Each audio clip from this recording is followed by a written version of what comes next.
Welcome to the podcast, Vin and Luca. I'm so excited to have you. How are you guys doing? How's it going? Thanks so much for having Good. us. Yes. Woohoo! Yeah, I'm really excited to jump into this because I've never had a duo like you before yet on the podcast. Never had like a couple that both worked together and lived together and did business together. It's a lot, Awesome. And we haven't ripped out each other's heads yet. So, right? And it's a lot of together. You've been together for quite a long time. So, in saying that, how long have you been operating Level Studios? so we're actually just about to hit our 7 years in May as a company. Congratulations. That's a pretty long Thank you. time. Thank How you. long have you guys been together, like as a relationship? We've been together. We just passed our 10 years now, Ashley. So yeah, 10 years. Yeah, but we've known each other for 14. Oh my goodness. That's a Yeah. really, really long time. Okay, Yeah. so Time's up in gay years Yeah. by It's like dog 7. years. So you multiply it by seven. I was just gonna say that's like 100 years. So you've been in a relationship for that whole time that you've been in business together. So Correct. what are some lessons that you learned early on about working with a romantic partner? And let's start off with Vin first. Yeah, I think one of the first lessons we learned was actually, well, of course, Luke and I, we love interior design. And when we jump into our business, we both want to do interior design with all the elements of, you know, creative directing to brainstorming to designing concept to materials. And throughout the whole process, we felt like we were stepping on each other's toes most of the time, and we just couldn't really juggle the project efficiently. So what we learned was we had to create different roles for each other, and then have us work our parts into the project to make it successfully executed. Nice. Yeah, that's definitely important. And Luca, what do you have to add to that? Yeah, so when we were first starting out, we kind of, were stepping on each other's toes, has been said, where it's like, I want to design, I want to do this. So the way that we kind of pitch it now, even to new clients, is imagine like a Venn diagram. So if you have like two circles that overlap, in the center is where we meet with interior design, where me and Vin both work on projects together. But then on one side of the circle, I would handle like certain aspects of the company, like all the business stuff, the legal, the proposals, the meetings with the clients, like all the analytical stuff, all the numbers, the accounting. And then Vin handles a lot of the creativity side. So like he's the creative director, so he deals with like the website, the SEO, any of the graphic standards. He does like our photography all in-house. He even does like all of our implementation, spearheading that and project managing that. So we found a way to balance it over, the first couple of years, but it was definitely butting heads initially, but now we figured it out. Yeah, Yeah, you definitely have to have those different sides of who does what and those defined roles in order for things to operate smoothly. exactly. Absolutely. And I think what's really important too for couples or even just friends or family members, if they're working together, is, you can't be in a partnership in business with someone who's a direct copy of yourself because, you should be able to have different roles just so that you can have more versatility in who the principals are of that firm or that business or whatever it is. I fully agree. And I also believe that having those clear, definitive roles makes it a lot easier. Brene Brown has a quote, clear is kind, unclear is unkind. So the more clear you can be with everything that you do, the more kind you're being to each other, because then you know this role definitively falls under you. This is something you're taking care of, so you know what's going on. If somebody's dropped the ball somewhere, it's like it's not a blaming game, but it's a we know whose responsibility that is, so we can't then point at each other and be like, I thought it was you, or I thought it was you. Exactly. Absolutely. Yeah. Yeah. Accountability is key. Definitely. So how many years did it kind of take for you to find that rhythm and figure out who had what strengths? I'd say maybe like the first 2 years fully. First 2 years, I Yeah. would say, yeah, I would say that because when projects were coming in and we were completing it, we were able to see the start and finish of how we worked. So the second time was like, oh, let's try to tweak this to make this work better. And then the second time, we're like, that's the magic. It felt a lot better. Let's continue on with dividing our roads and really honing into our specialty powers Mhm. and carry it out like that. Yeah. Yeah, it's like what our business coach said, it's always testing and measuring. So like even with any marketing strategy or anything like that, you always want to have benchmarks or something that you can test and measure, has it been successful and in what capacity? Just, kind of things like that. Yeah, it's very important. Now, when you guys were starting out, you were in a relationship, you were both going to school, I believe, for the same thing that you're doing now. And that's how you guys came together, how you met. When you decided to go into business together and take the relationship to a business relationship, did the waters get muddied? And was there nervous periods for you where you're like, oh, I don't know if this was the best idea? Do you want me to answer that one, or do you want to go first? You You can go. answer No, first. you go first. Okay. I don't want to So cause any fight. no.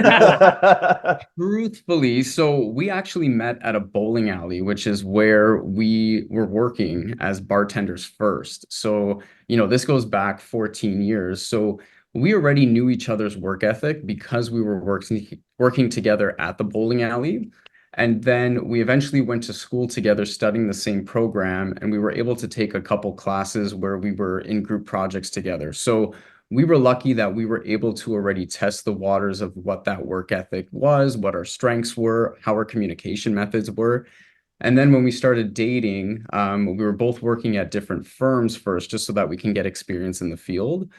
But one of the things that we were always talking about was, just this idea that we think we had what it took to start a business. And at the time when we started the company, we were pretty young. So I was 25, Vin was 24.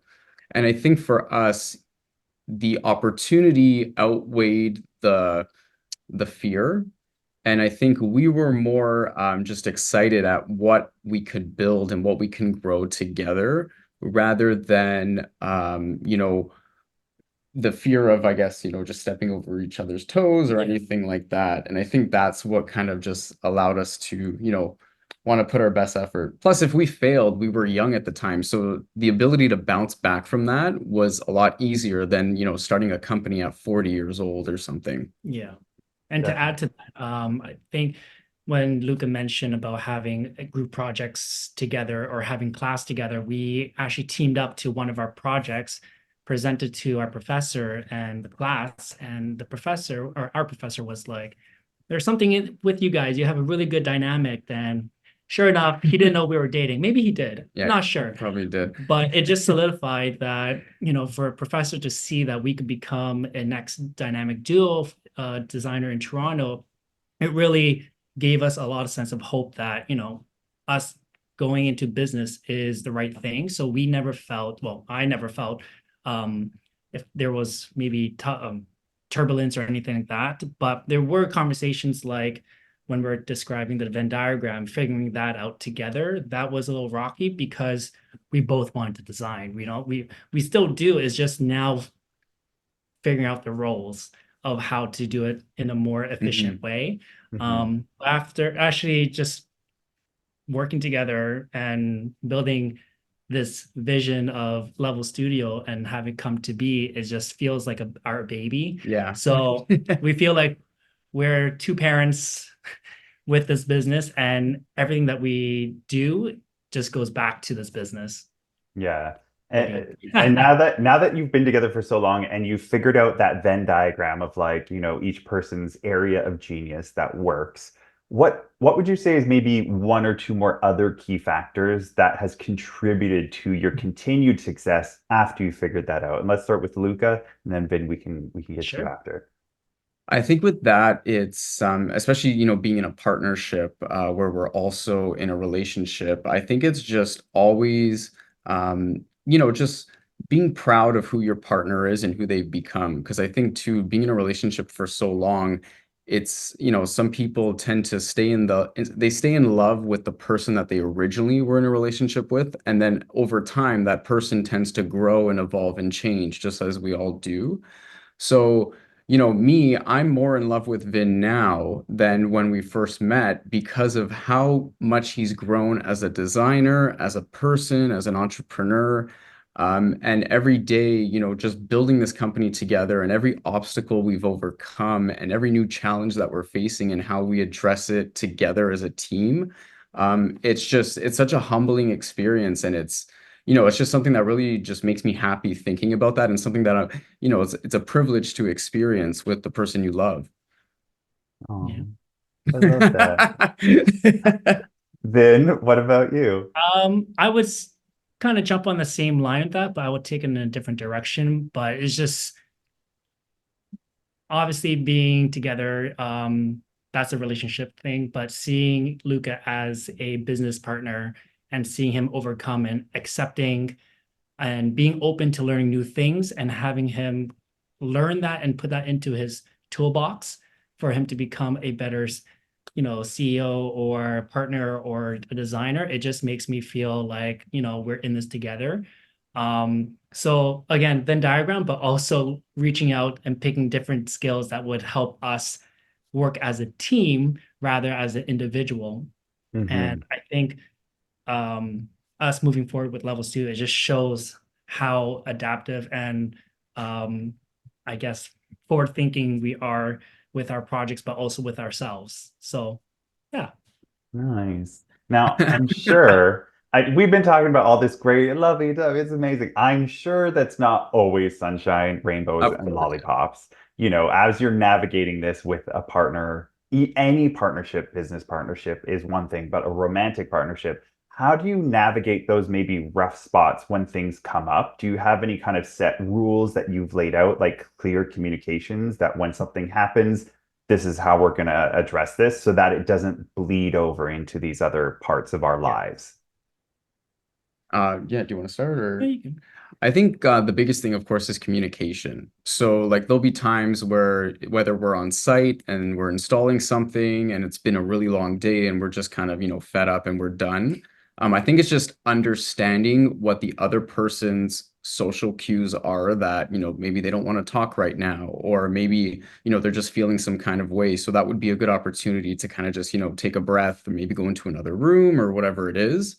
But then even just dealing with the day to day, there's, like you said, nothing's perfect. No day is, sometimes we might have days where we might butt heads or whatever it is. But I think it's important to just also be respectful of each other and not take certain things too personally as well, because, they may just be dealing with something that's not going well on that particular day, or it could be something that's happening personally that's not related to work that's affecting how their day is today. So I think just leading with empathy and just really being able to put yourself in your partner or even any team member, it doesn't have to be your partner, but any employee, like just to be able to put yourself in their shoes and try to, understand how they could be feeling. I think that that is an important aspect of any entrepreneur. Hmm. And Vin, what do you got to throw in there? Just again, communication is key, but in a different aspect. Like for Luke and I had a little bit more challenged to communicate how I feel at that exact moment. I didn't really fine tune that connection until like a few years ago, where I was really doing more self-awareness checks and self-reflection and seeing why I cannot communicate how I feel. But um, now that I was able to link what I'm feeling and how I'm feeling and just express it, it allows Luca to really see, oh, okay, he's this is his mood right now. Okay, maybe I should back off and give him space because that's how I am. I need space when I get, a little amped up or angry or anything like that. Just for me to really understand what am I really feeling instead of poking the bear and saying, "What's wrong with you? What's going on?" It's like, I don't know what's going on. I haven't registered what I'm feeling yet. Hmm. But allowing or having Luca give me that space for me to really understand what I'm feeling allows me to communicate my feelings better. So for him to say, you know what, I'll step away for 10, 15 minutes, maybe an hour, whatever. We'll get lunch and then come back and like, maybe we should talk about it. Yeah, sure. So now I've become a lot more communicative and really just let's just go. So things are, in our communication with work and personal life, it just becomes so much better by just acknowledging that progress. And yeah.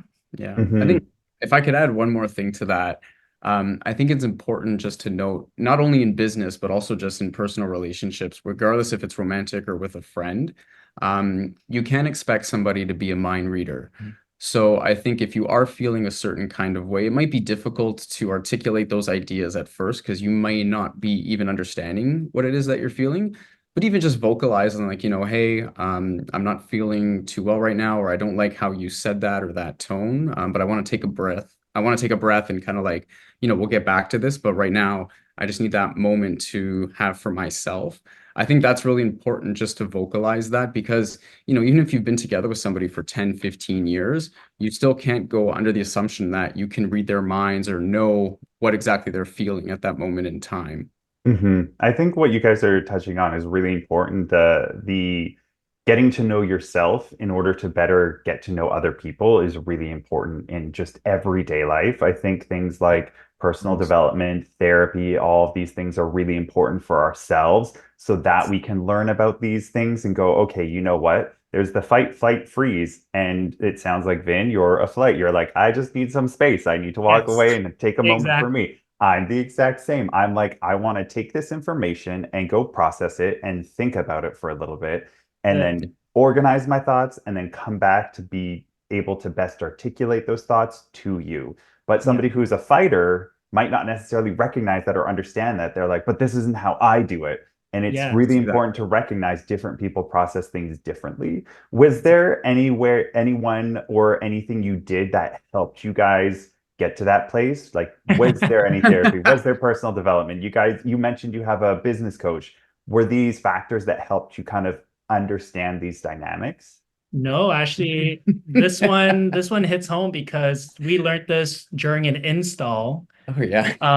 There was a lot of emotions of us really. So long story short, we had to deliver a 1,500 pounds of flooring a flooring in a cube in a van. cube van. Yes, we do deliveries too for, when we need to get the projects on time and going and moving.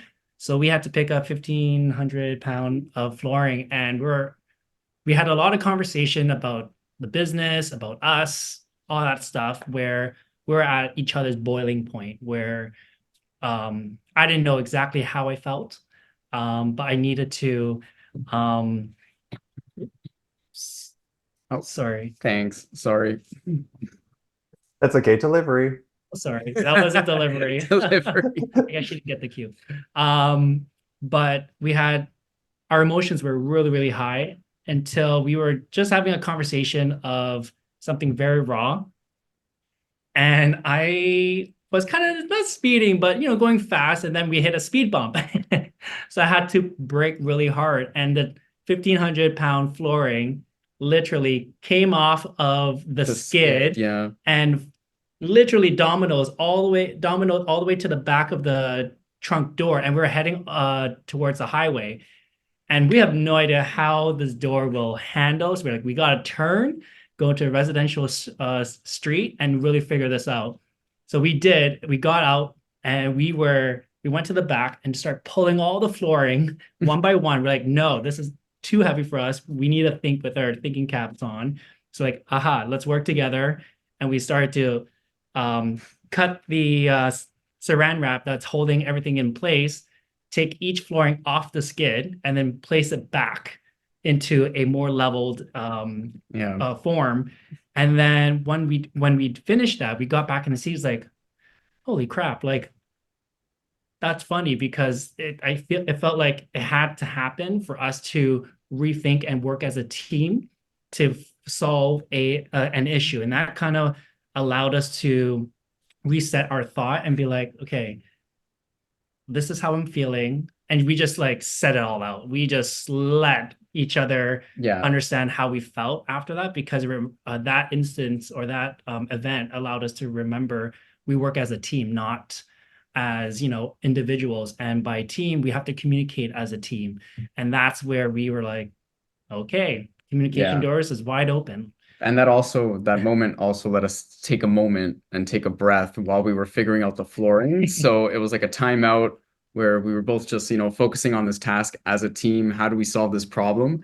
And then the fact that we overcame it just made us realize, this together we can kind of overcome anything like that, right? So again, it's as long as you're communicating, being respectful, being open, and being receptive.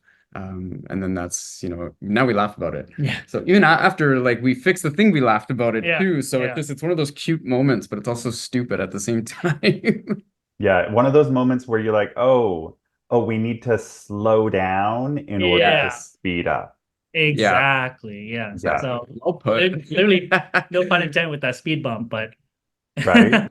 It is, it's so true. I take this on very deeply just in myself in my life. I've always been a pusher and like go, go, go, it needs to get done. And I always used to stress out.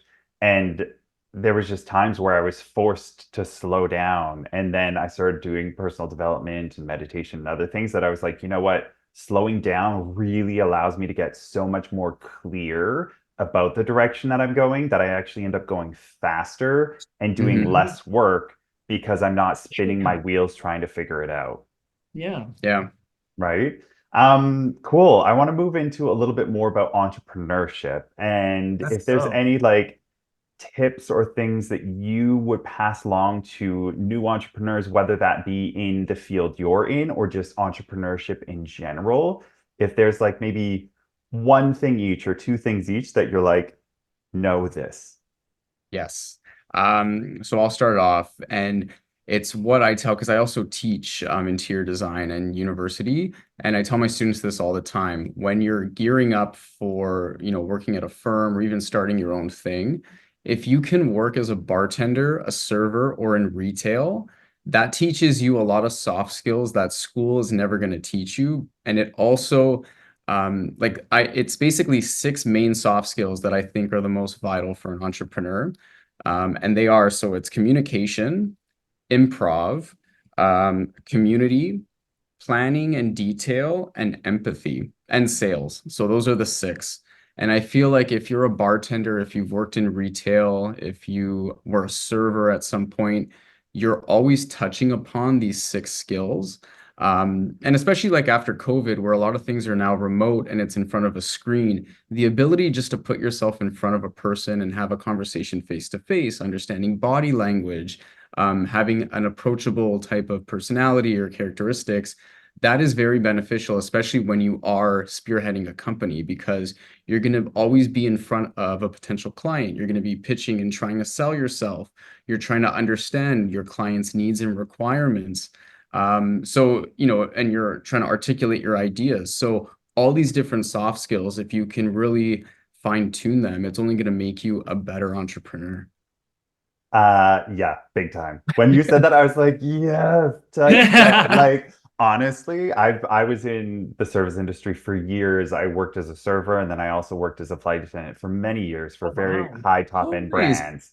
Yeah, we'll talk about that later. I Yeah. don't name drop on here, but like, yeah, it was one of the world's top airlines. And so Wow. to Uh-huh. learn those skills and be able to work with difficult people or in Always. difficult Yes. situations or customers who are like the Karens of the world and to Yeah. still be able to Hmm. hold your composure and kind of just be like, it's not me they're mad at Yep. necessarily, it's the uniform that they're mad at. And Exactly. and to be able to take that into like corporate world, there's a lot of like technical founders or like devs and people who are in the technical side of things that they don't know how to do those other people things. And if you're going to be an entrepreneur and you're going to put yourself out there, to be successful, you need those skills. You're going to 100%. need to go into those meetings and be able to be a person with those people. You're going to need to be able to go to those functions and those meetups and talk to people and be friendly because that's how business is done. Business is done with other people. At the end of the day, it's 100%. always other people. And so to have those skills, if you are an entrepreneur, number one, start going to meetups and be so uncomfortable and so awkward and pushing Yeah. yourself out of that barrier Yep. because if Yeah. that's one of your issues, you're gonna have to get over that if you want to be successful. And you're gonna have to get over it quickly. Like the other thing too, I find that a lot of people are not good with is confrontation. And I think that there's a negative connotation with that word because confrontation doesn't necessarily mean fighting or anything like that. Like it could just be standing your ground or being a strong person when you're coming across, with a proposal, or somebody might come at you and say, well, I really like your work, but I don't want to spend that much money on what you're selling kind of thing. And you have two options. You can either reduce your costs, which you shouldn't, or you can stand your ground and be like, you know what, maybe you're not for me, or this is why the cost is so much, and you justify, your services. Hmm. But I think like being able to be okay with confrontation, of course, in a respectable way, is part of being an entrepreneur. Yeah, those difficult conversations. I think Brene Brown, I love Brene Brown, calls it rumbling. It's like you kind of preamble and you go, okay, let's have a rumble where we know this is a safe space, but things are going to get said that's going to ruffle Mhm. feathers, but we Yep. need to hold space for that. Definitely agree. Good ones. Vin, what about Yeah, you? I would honestly say getting out of your saboteur, like overcoming that, because as an entrepreneur, like myself, even prior to starting the business, it's all about perfectionism, just getting everything right because you're afraid that people are going to judge you because you failed. People are going to judge you because you did this decision versus that, and just going through that whole process of I'm going to do it, and this is how I'm going to do it, and it's okay to make mistakes. That term test and measure, same idea. Just do it, test it, measure. If it doesn't work, pivot, and keep on doing that until you find something that works. But at the same time, that your inner saboteur could also stop you from, launching something, posting something, doing something, like starting a business plan because it's overwhelming. And I think overcoming that is the first thing, or you know what? I can't say the first thing because there's times in our process of entrepreneurialism, there's our saboteur comes through and it takes over because you are uncomfortable, but you just don't know how to navigate to find how to get out of it or stop it from making your decisions versus you taking control. And I think taking control, one way to do it is what you mentioned is to put yourself out there and go to different meetups, find other support system, find some other friends that are entrepreneurs or someone that you could respect their industry or their advice. Finding other entrepreneurs, for example, will allow you to hear their story and make you feel like you could put yourself in their shoes and navigate their process, but in your own way. So again, having that community system allows you to really get you to block out that saboteur voice. And I think that's one thing that really, I guess, everybody experiences it. Some people louder than others. And I think it's just really diving into your heart and saying, this is why I'm doing it. And this is for me. And this is how I'm going to do it. I definitely agree. I fully believe that perfectionism is the killer of progress. Yes. If you are Absolutely. trying to be perfect, it is going to kill your progress. And oh God, as a recovering perfectionist, it kills me. It kills me to say that because, like, we always want to put our best foot forward and, other people's perceptions and this, that, and the other. And sometimes I just look at these people who are just a giant mess, who are so successful in doing things. I'm like, how the hell did that person get to that point in their life? And it's because they're not perfect, but they just push forward and they keep Exactly. learning and growing. And that is the number one important thing is to push Mhm. forward, to keep learning and to keep growing and challenging yourself to do that because you're never going to get it perfect, but you'll get it good enough. Good Mhm. enough is done. And then Hmm. done will teach you how to be Yes, better. exactly. Exactly. Actually, you brought up a really good point, and I think Luke and I could share this item, but it's comparison. As an entrepreneur, oh my goodness, Yeah. Compare and despair. especially exactly Yeah. you tend to obviously with social media where it's disposable, it's right in your face, it's abundant, where you see right, left, center of all types of people doing what you're doing or in another field, but being so successful, and you just can't help to compare yourself and be like, we're not on that level. Oh my God, like what do we do? But at the same time, that's you have to use that comparison. It's like, you know what, that they're on their lane, we're on our lane. Let's make our lane the best lane that we can make, like that we could possibly make, right? Yeah. So again, comparison is good, but is not, don't really compare yourself to them because you don't know what their story, you don't know how they got there or how or why they got there and all that stuff. But do know like you're in your own lane and this is your story to create. Yeah, don't do the compare and despair game. You're never going to win. The only comparison I allow people to make is me with myself.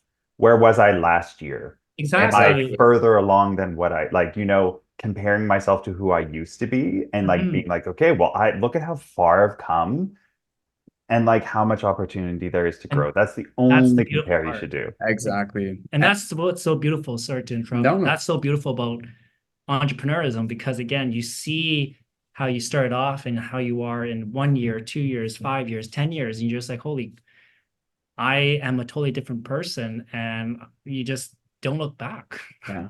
Hmm. And then I just wanted to touch upon what we were just talking about before with the perfectionism thing is, as an entrepreneur, settle for 80% because that only helps you, especially when you're hiring. So at the end of the day, we're a growing company now, which is great. But when we were initially hiring, we always wondered like, how are we going to do this? Who's going to be able to do the roles that we do and all that kind of stuff?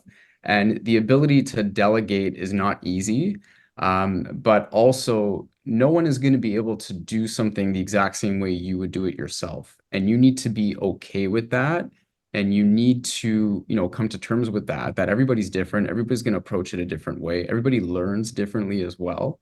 So that's a really important aspect to embrace when you begin hiring with your company is just, settle for 80%, not 100. Yeah, C's get degrees. And Yeah, then nobody ever asks for it. Like nobody ever wants to see your transcripts. They're like, "Oh, did you get it? Cool, you're good to go." yeah. Do you have that piece of paper that cost you thousands of dollars? Yeah. Yeah, right, exactly. And it's just like, "Okay, you got it. Cool, thanks." Like this yes, I fully agree that you can also determine things based on like KPIs. Like, what's the goal we're reaching? What do Hmm. you need to get there? And then did you reach that goal? Everybody's going to take a different lane to get there, but as long as a collective you get there, that's the important part. And then if you don't, analyzing where are the parts that broke down on it, and then going, okay, is this a learning place that we could learn and grow from? How can we take this and apply it to the next set of Yeah. KPIs so that we do succeed? Mhm. And then if they're not working out, okay, they're not working out. Sometimes you just got to fire a bitch. Like, Yeah. Yeah. You know, Well, and let's that's hope so, okay. yeah. That's okay too. This has been a super magical interview. I love you guys. I just think the world of you two. I think you're doing magical Oh, things thank in likewise, you. Toronto. honestly, this has been great. We Yeah, really do appreciate it. It's been so much fun. Yeah. yeah, right. I want to know where can people find out about Level Studios and everything else that you're doing? Cool. Yeah, so Level Studio, so we are a Toronto-based residential interior design firm. So our office is at Queen and Parliament. You can check out our portfolio. It's level-studio.ca. And yeah, we do projects within the GTA. We specialize in luxury residential. So we do condos, we work with builders, and we do full renovations, full guts. Design Um, consultations. and we also do design consultations as well. So let's say you might have a smaller budget, maybe it's like $20,000 or $30,000, which is healthy to furnish a condo. You can have us in for a 1.5 hour design consultation. You could pick our brains. We could focus on one room, one floor. It could be every room in your home. And we give you, actionable steps to take, where to shop given your budget and style. Everything that we've learned over the course of our career so far, we do like very quick on the spot thinking and suggestions of what you can do in your space with that 1.5 hours. Yeah. Magical. Awesome. I'll make sure to have the links in the show notes for anybody listening if they want to get in Awesome. contact with you. Awesome. Thank you so much, Luca and Vin. You two are Thank you just so magical. much. All right. Have a great Have a one. great Thank day. you. Thanks so much.